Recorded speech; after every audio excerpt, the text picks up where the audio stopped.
Hi dears, welcome back. അപ്പോൾ ഇന്നത്തെ recipe പഴം വെച്ചിട്ടൊരു വെറൈറ്റി ആയിട്ടുള്ളൊരു സ്നാക്കിൻ്റെയാണ്. അപ്പോൾ ലെയറുകളോട് കൂടിയിട്ട് കാണാൻ കുറച്ച് വ്യത്യസ്തമായിട്ട് എന്നാൽ നല്ല ടേസ്റ്റുമായിട്ടുള്ള ഒരു കിഡിലൻ സ്നാക്ക് തന്നെയാണ്. ഉണ്ടാക്കിയെടുക്കാനും നല്ല എളുപ്പമാണ് എന്നാൽ നല്ല ടേസ്റ്റുമാണ്.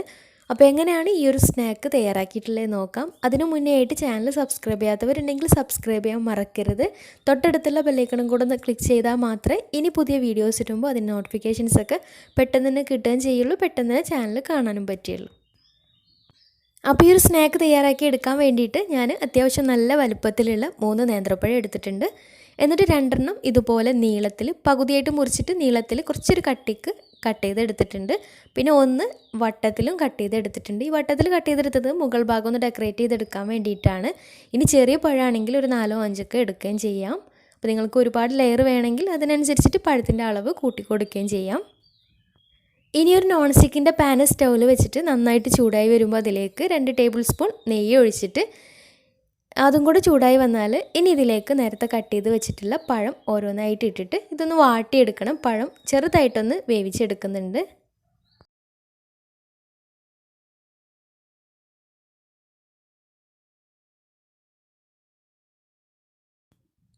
എന്നിട്ട് ഒരു ഭാഗം ഒന്ന് ചെറുതായിട്ട് കളറ് മാറിയാലും മറിച്ചിട്ടിട്ട് 2 ഭാഗം ഒന്ന് ചെറുതായിട്ടൊന്ന് കളറ് മാറ്റിയെടുക്കാം.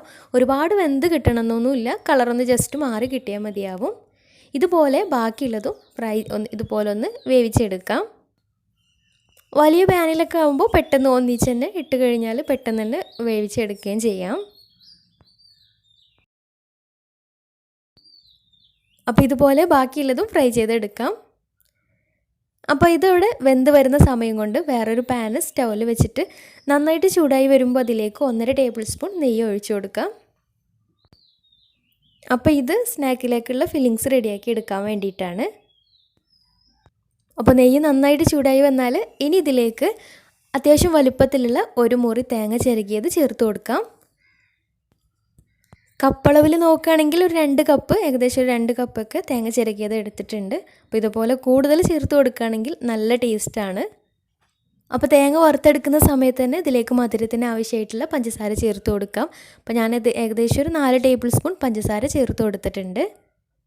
അപ്പോൾ തേങ്ങ ഒക്കെ ഏകദേശം ആയി വരുന്ന സമയത്ത് ഇനി ഇതിലേക്ക് നല്ലൊരു ഫ്ലേവറിന് വേണ്ടിയിട്ട് ഒരു 1/4 ടീസ്പൂൺ ഏലക്കാപ്പൊടി കൂടി ചേർത്ത് കൊടുക്കാം. ഇനി ഇത് നന്നായിട്ട് ഇളക്കി വേവിച്ചെടുക്കാം. അപ്പോൾ ഏകദേശം ഒന്ന് കളറ് മാറി വരട്ടെ, അതുവരെ നന്നായിട്ട് തന്നെ വേവിച്ചെടുക്കാം. പിന്നെ ഈ ഒരു ഫില്ലിങ്സിലേക്ക് നിങ്ങളുടെ കയ്യിൽ നട്ട്സൊക്കെ ഉണ്ടെങ്കിൽ നട്ട്സൊക്കെ ചേർത്തിട്ടും റെഡിയാക്കി എടുക്കാം. ഞാനിപ്പോൾ നട്ട്സൊന്നും ചേർത്ത് കൊടുത്തിട്ടില്ല. അപ്പോൾ നമ്മളുടെ ഫില്ലിങ്സ് റെഡി ആയിട്ടുണ്ട്. ഇനി ഇതൊരു ഭാഗത്തേക്ക് മാറ്റി വെക്കാം. ഇനി ഒരു ബൗൾ എടുത്ത് അതിലേക്ക് 5 കോഴിമുട്ട പൊട്ടിച്ചൊഴിക്കാം.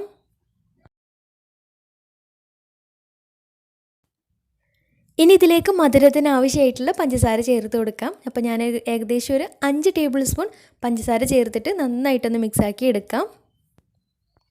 മിക്സാക്കി എടുക്കുന്ന സമയത്ത് അതിലേക്ക് നല്ലൊരു ഫ്ലേവറിന് വേണ്ടിയിട്ട് 1/2 ടീസ്പൂൺ ഏലക്കാപ്പൊടിയും അതുപോലെ തന്നെ 1 കപ്പ് പാലും കൂടെ ഒഴിച്ചു കൊടുക്കുന്നുണ്ട്. ഇനി ഇവയെല്ലാം കൂടെ നന്നായിട്ട് മിക്സാക്കി എടുക്കണം. അപ്പോൾ ഒരു പഞ്ചസാരയൊക്കെ ഇതിൽ നന്നായിട്ട് തന്നെ അലിഞ്ഞ് കിട്ടണം. അപ്പോൾ ഈ ഒരു മിക്സും റെഡി ആയിട്ടുണ്ട്. ഇനി ഇതൊരു ഭാഗത്തേക്ക് മാറ്റി വെക്കാം. ഇനി ഒരു നോൺ സ്റ്റിക്കിൻ്റെ കടായി സ്റ്റൗവിൽ വെച്ചിട്ട് നന്നായിട്ട് ചൂടായി വരുമ്പോൾ അതിലേക്ക് 1.5 ടേബിൾ സ്പൂൺ നെയ്യ് ഒഴിച്ചു കൊടുക്കാം. നെയ്യൊന്ന് എല്ലാ ഭാഗത്തേക്കും ഒന്ന് ചുറ്റിച്ച് കൊടുത്തതിന് ശേഷം ഇനി ഇതിലേക്ക് നേരത്തെ റെഡിയാക്കി വെച്ചിട്ടുള്ള ബാറ്ററിൽ നിന്ന് പകുതി ഇതിലേക്ക് ഒഴിച്ചു കൊടുക്കാം. എന്നിട്ട് ഇതിന് മുകളിലേക്കായിട്ട് നേരത്തെ വാട്ടി വെച്ചിട്ടുള്ള നീളത്തിൽ കട്ട് ചെയ്തിട്ടുള്ള പഴം ഒരു ലെയറായിട്ട് വെച്ച് കൊടുക്കാം.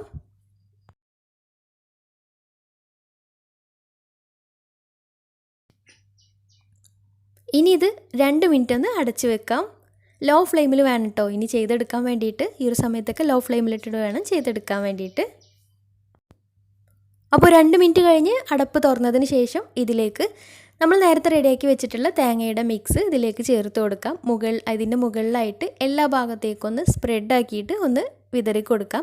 കുറച്ച് അതിൽ നിന്ന് മാറ്റി വെക്കുന്നുണ്ട് കേട്ടോ, ഏറ്റവും മുകളിലായിട്ട് വിട്ട് കൊടുക്കാൻ വേണ്ടിയിട്ട്. അപ്പോൾ ഇതിലേക്ക് നട്ട്സൊക്കെ ഉണ്ടെങ്കിൽ ഒന്നും കൂടി ടേസ്റ്റ് ആയിരിക്കും. ഇടയ്ക്കൊന്ന് നട്ട്സൊക്കെ കടിക്കുമ്പോൾ നല്ല ടേസ്റ്റ് ആയിരിക്കും. ഞാനിപ്പോൾ നട്ട്സൊന്നും ചേർത്ത് കൊടുത്തിട്ടില്ല. അപ്പോൾ തേങ്ങ എല്ലാ ഭാഗത്തും ഒരുപോലെ സ്പ്രെഡാക്കി കൊടുക്കണം. എന്നിട്ട് ഈ തേങ്ങയുടെ മുകളിൽ ബാക്കി വന്നിട്ടുള്ള പഴം ഇതുപോലെ ഒന്ന് നിരത്തി വെച്ച് കൊടുക്കാം.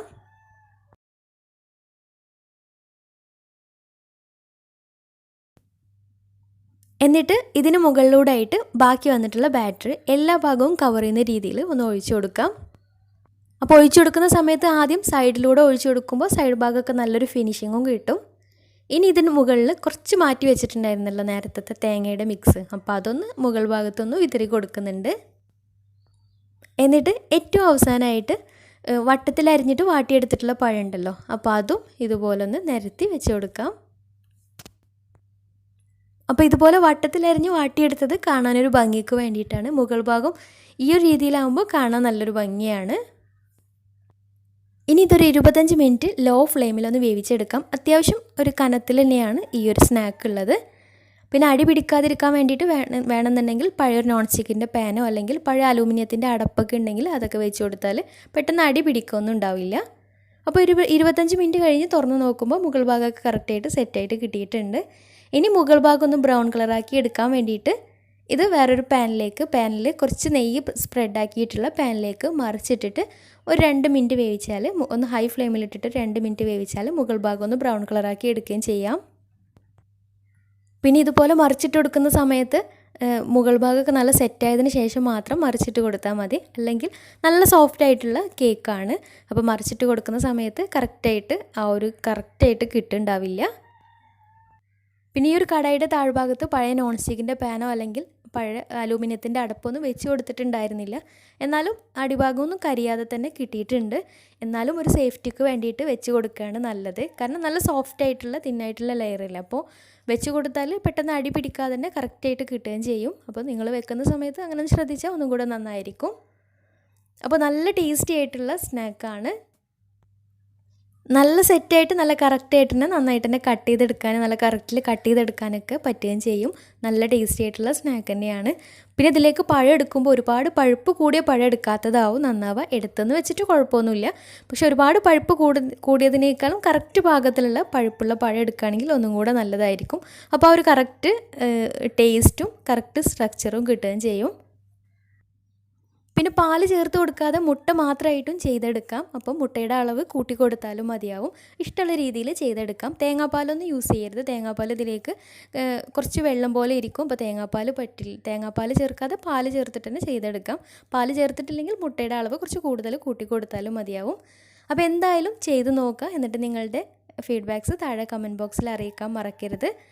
അപ്പോൾ ഇന്നത്തെ വീഡിയോ ഇഷ്ടമായെന്ന് വിചാരിക്കുന്നു. ഇഷ്ടമായെങ്കിൽ ലൈക്ക് ചെയ്യുക, ഫ്രണ്ട്സ് റിലേറ്റീവ്സിനൊക്കെ ഒന്ന് ഷെയർ ചെയ്യുകയും ചെയ്യുക. ഇഷ്ടമായിട്ടില്ലെങ്കിൽ ഡിസ്ലൈക്ക് ചെയ്യുകയും ചെയ്യാം, കുഴപ്പമൊന്നുമില്ല. അപ്പോൾ നല്ല അടിപൊളി സ്നാക്കുമായി വീണ്ടും വരാം. അതുവരെ take care, bye, thank U.